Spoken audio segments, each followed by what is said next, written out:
আমারও খুব আমাদের মহান স্রষ্টার ঠিক আছে। নিকট আমরা ঠিক আছে, যাও তুমি। প্রথমে কৃতজ্ঞতা জ্ঞাপন করছি, ঠিক আছে। যিনি আজকে আমাদের এই সময়ে সবাইকে উপস্থিত থাকার জন্য সুযোগ দিয়েছেন।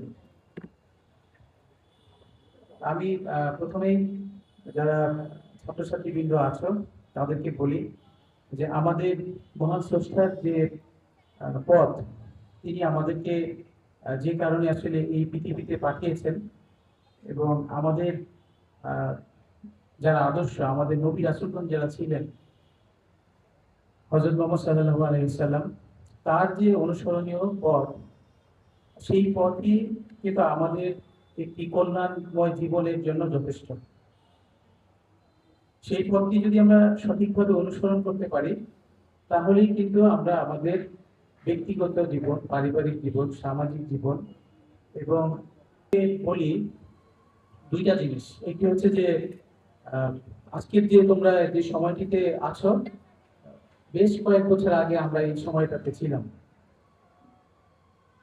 তো আমাদের যে এডুকেশন শিক্ষাকে, সেটি যদি তুমি তোমার জীবনে কাজে লাগাতে পারো, প্রয়োগ করতে পারো। কেন বলছি,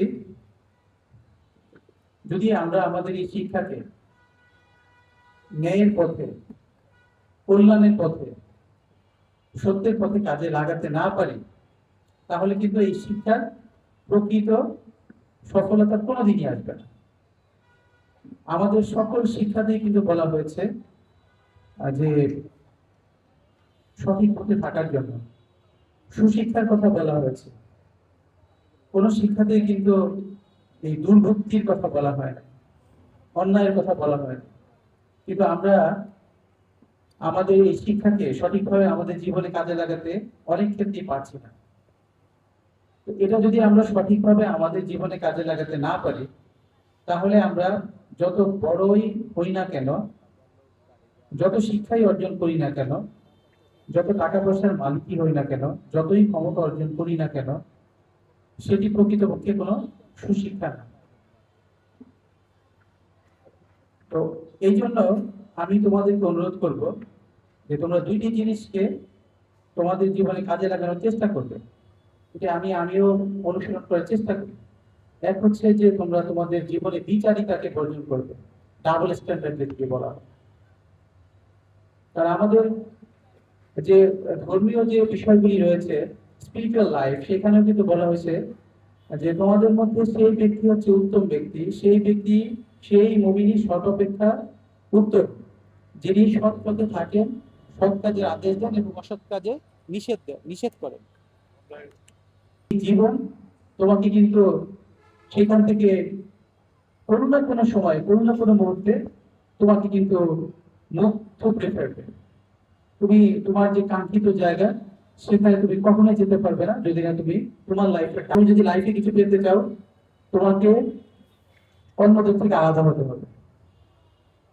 এই যে তোমরা এখন পরীক্ষা দিচ্ছ, এই পরীক্ষা দেওয়ার আগে তোমার পড়তে পড়তে খারাপ লাগবে, ক্লান্তি আসবে, ঘুম পাবে, কিংবা তোমার মস্তিষ্ক তোমাকে জানান দিবে যে পড়তে পড়তে যেহেতু ক্লান্ত হয়ে গেছো, তাহলে একটু মোবাইলটার স্ক্রিনটা দেখো, তোমার ঘুমটা চলে যাবে। তুমি মোবাইলটা যখনই স্ক্রিনে যাবা, তখন দেখবা তোমার এই পরীক্ষার এই কয়দিন তুমি কতটুকু এটাকে ইউজ করো, যতটুকু আসলে তোমার জন্য প্রয়োজন।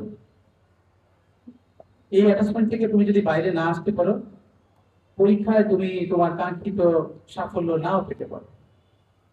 আর আমার যতটুকু মনে পড়ে, যে আমি যখন পরীক্ষায় অ্যাটেন্ড করতাম, পরীক্ষার পরে যে আমাদের রেজাল্ট হতো, সেই রেজাল্টের পরে আহ, আমার আব্বা আম্মার এবং হচ্ছে আমার যারা শিক্ষক ছিলেন, তাদের মুখের যে হাসি আমি দেখতাম, কোনো ব্যক্তিকে, সবচেয়ে উপকারী ব্যক্তিটিকে এবং সবচেয়ে বড় বন্ধুকে তুমি নিজেই কিন্তু তোমার লাইফকে নিজের মতো করে সাজাতে পারো। এবং আমি তোমাকে বলি, তোমার লাইফের সবচেয়ে ক্ষতিকর ব্যক্তিটিও তুমি। তোমার যে প্রতিযোগিতা, সেটা কেবল তোমার সাথে। আজকে যতটুকু আছো, কালকে তুমি কোন জায়গাটাতে যেতে চাও, এটা তুমি যদি তোমাকে সেট করতে পারো, তাহলে অন্য কেউ তোমার এখানে বাধা হয়ে দাঁড়াতে পারে না। এবং তুমি যেটি চেষ্টা করবে, তুমি যেটি চাও, স্নেহের ভাইও বলেন, আমি তোমাদেরকে বলি, তোমরা যদি ওই জায়গাটাতে যেতে চাও, তোমাকে অন্যদের থেকে আলাদা হতে হবে, পরিশ্রম করতে শিখতে হবে। যে এই যে শ্রদ্ধাঞ্জলিতে এক জায়গাতে লেখা দেখলাম যে তোমাদের জীবন কুসংস্তীর্ণ। আমি বলি জীবন কুসংস্তীর্ণ না, তোমাকে এটা এই হার্ডেস্ট ট্রুয়ালিটি, এই হার্ডেস্ট ট্রুথ তোমাদেরকে মানতে হবে। Life is not bed of roses.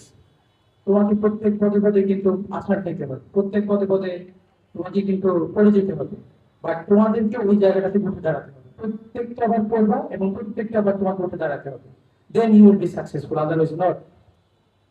তুমি যদি মনে করো যে আমি পড়ে গেলাম, দিস ইজ দ্য টাইম, যে তুমি এক জায়গা থেকে অন্য জায়গায় যাচ্ছ, দিস ইজ নট, এটাকে বিদায় বলে না, এটা হচ্ছে স্তরের পরিবর্তন। এবং তুমি আজকে যেই শিক্ষাঙ্গন থেকে চলে যাচ্ছ, অন্য আরেকটি শিক্ষাঙ্গন তোমাকে ওয়েলকাম জানানোর জন্য রেডি হয়ে আছে। তুমি যদি ওই জায়গাটাতে যেতে চাও, তোমাকে এই জায়গাটার যে এখন যে সময়টা, সেই সময়টাকে কাজে লাগাতে হবে। জীবন কিন্তু অত্যন্ত ক্ষণস্থায়ী।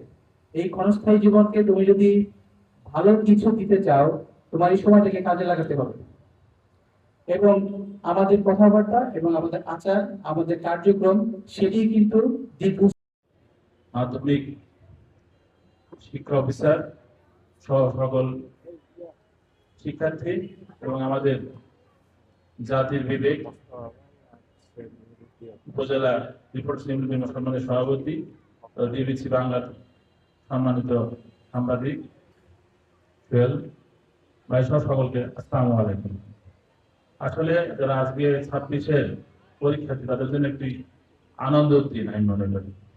এই দিন কিন্তু আমরা পেয়েছিলাম এবং আসলে এই দিনে আমার একবার মনে হয়েছিল যে এটা আমাদের জন্য কষ্টের দিন, কিন্তু আমি আবার মনে করছি এটা আনন্দ। সুন্দর রেজাল্টের মাধ্যমে এই দেশ ও দশের খেদমতের মাধ্যমে এই স্কুলটার সুনাম বয়ে আনবেন, এই প্রত্যাশা কিন্তু সকল শিক্ষকদের থাকে। যখন ওই স্কুলের ছাত্রছাত্রীরা সুন্দর রেজাল্ট এর মাধ্যমে ওই স্কুলে ভাবমূর্তি উজ্জ্বল করে, তখন কিন্তু ওই স্কুলের শিক্ষকদের কিন্তু সার্থকতা প্রকাশিত। ওই কলেজের কিছু ছাত্র বর্তমানে কিন্তু একজন বিচারপতি, এটা কিন্তু ঘোরাফেরার জন্য কিন্তু বিশাল একটা বিষয়। আপনারাও এই ধরনের যোগ্য কর্মকর্তা গরম করছেন। আপনারা যারা পরীক্ষা দিতে যাবেন, তারা পারলে এই ধরনের এক বোতলে পানি নিয়ে যাবেন, অর্থাৎ প্রচুর পরিমাণ পানি খেতে হবে। কিন্তু যাই সাথে করে পানি নিয়ে যাবেন, এবং সাধারণত সেন্টারগুলোতে পানির ব্যবস্থা থাকবে, তাও আপনি নিজের পানি নিয়ে গেলে ভালো হবে।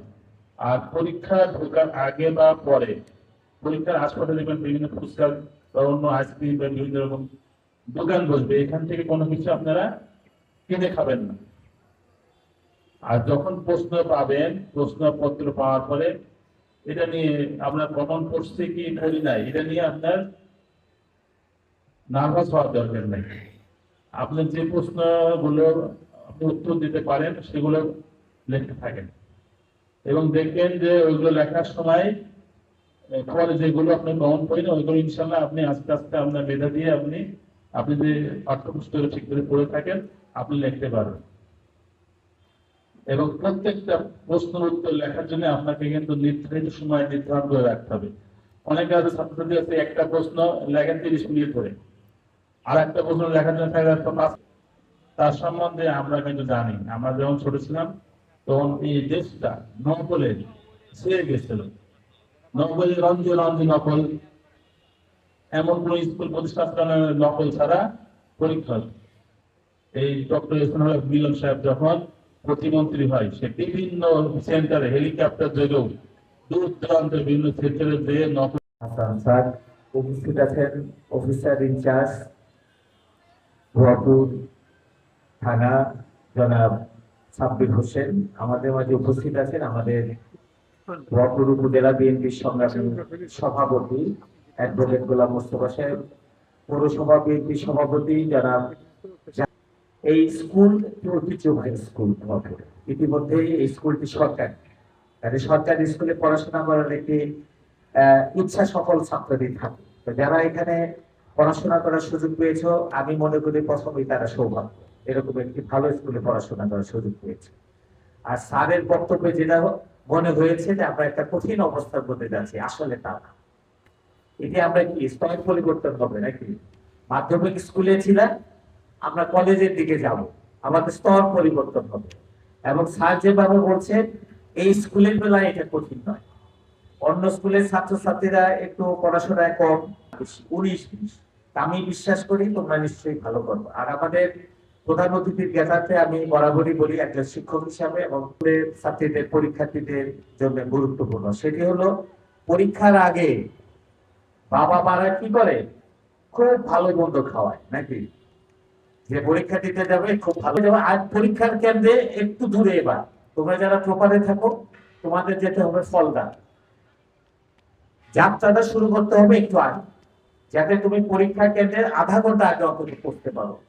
তোমাদের সেই দূরত্বটা তোমরা মেনটেন করে ওভাবে যাতায়াত করবে। আর ভালো পরিবহনে যাওয়া, যেন যেন পরিবহনে উঠবে, তোমাকে কিন্তু রাস্তার কাগজ দেবে, পরীক্ষার সরঞ্জামাদির বাইরে বাড়তি কোনো কাগজ হবে না। তো আমি আসলে সংক্ষিপ্ত সময় অনেক লম্বা কথা বলার আসলে আজকে সুযোগও নেই। তবে তোমাদের বিদায়ী এবং যারা বিদায় দিচ্ছে, এটি আমাদের প্রতি বৎসরের যারা দেয় এবং নেয়। আজকের অনুষ্ঠানটি একটু অন্যরকম হলো, এমন কোন স্কুল নাই যেখানে কান্নার রোল হয় না। কোনো ডিভাইস, বিষয়টা মাথায় রাখবে। এখন বক্তব্য রাখার জন্য অনুরোধ জানাচ্ছি আমাদের আজকের অনুষ্ঠানের প্রধান আলোচক ভৈয়াপুর উপজেলা বিএনপির সংগ্রামী সভাপতি অ্যাডভোকেট জনাব মোহাম্মদ গোলাম মোস্তফা মহোদয়কে। উপস্থিত উপস্থিত ভরপুর থানার সুযোগ্য বিজ্ঞ ইউনূর সাহেব, বিশেষ অতিথি হিসেবে উপস্থিত আছেন ভরপুর থানার ভারপ্রাপ্ত কর্মকর্তা, বিশেষ আছেন বিএনপি সাধারণ সম্পাদক, শিক্ষক সমিতির সভাপতি জনাব সেলিমুজ্জামান সেলু, পৌরসভার সভাপতি, সম্পাদক, সাংগঠনিক, বিভিন্ন রাজনৈতিক দলের নেতৃবৃন্দ, সাংবাদিক এবং বিভিন্ন বিজ্ঞ শিক্ষক মন্ডলী। আমি সবার নাম বললাম না, সময় কম। আমি শুধু এইটুকু বলবো, আপনারা এখানে একত্রিত হয়েছে, বিগত 10 বছর জেলছেন, 5 বছর এই বিদ্যালয়ে লেখাপড়া করেছেন। এই বিদ্যালয় সেই পাকিস্তান আমল থেকে শুরু হয়েছে। আমাদের সবারই প্রান্তীয় নেতা, এলাকার বিজ্ঞ লোক আমল থেকে এই বিদ্যালয় সব বিভিন্ন স্থান। কাজে এই বিদ্যালয়ে ইতিপূর্বে যারা শিক্ষকতা করেছেন, আমি এই বিদ্যালয়ের ছাত্র ছিলাম, এই বিদ্যালয় ছিলেন, তাদের মধ্যে কেউ জীবিত নেই। প্রত্যেকে বয়স্ক ছিলেন, অত্যন্ত বিজ্ঞ ব্যক্তি ছিলেন। বাংলা, ইংরেজি, অঙ্ক, বিভিন্ন সাবজেক্টের যেসব স্যাররা ছিলেন বয়স্ক এবং অভিজ্ঞ। আমরা যারা ছাত্র ছিলাম, আমরা সবকিছু বাদ দিয়ে প্রত্যেকটা ক্লাস আমরা করেছি।